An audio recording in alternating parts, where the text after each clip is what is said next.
back. I just wanted to show you what we're up to this afternoon. And Alessio and I are, it looks like we're in the wilderness, but we're on like a hike. I'll put the space up here on the screen. It's a little bit in the mountains, so you have like Palermo, Monreale, and then a little bit more further. Yeah, I want to swim, but I don't know actually if you can swim in the water. So, you enjoying? Yeah, very much.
So we made it to the top, and it's like you're like in a different kind of world. Yeah, you see Monte Pellegrino and also Mondello from here, and it's like you're in the silence and the nature and the peace.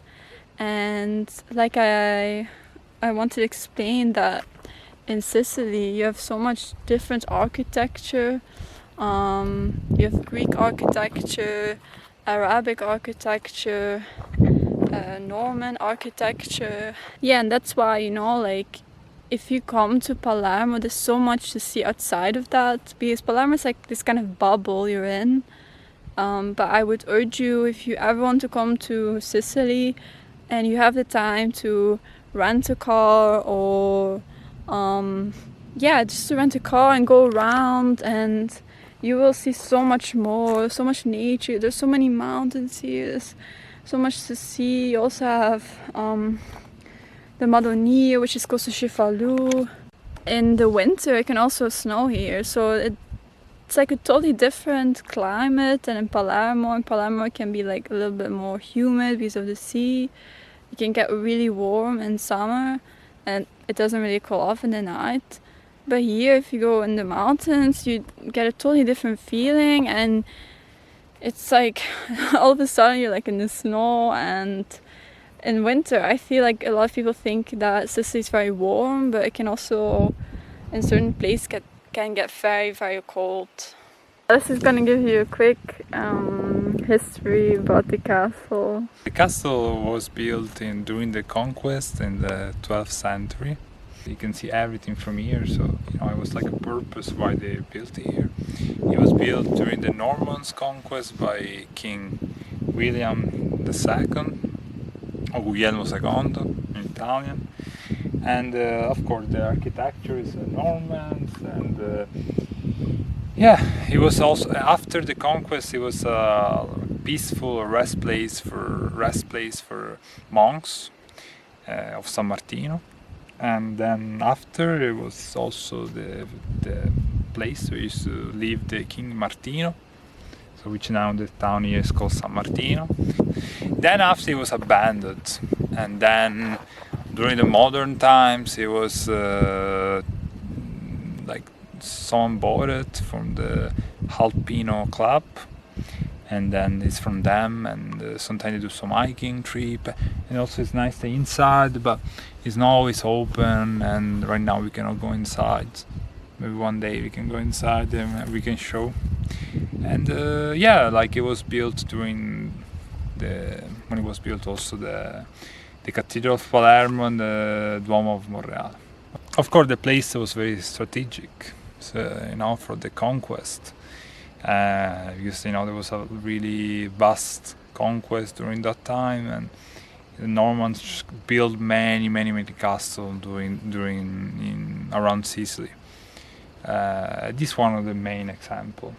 Okay, we're just filming on the phone because my camera died, but I'm going to sign off here, and we're just gonna enjoy these couple hours before the sun sets and enjoy the silence around us, huh? Yeah. And I hope you guys enjoyed this, yeah, kind of like history afternoon, and yeah, you kind of see a little bit more of not only Palermo but a little bit more of Sicily. So hope you guys enjoyed, and see you next time. Bye.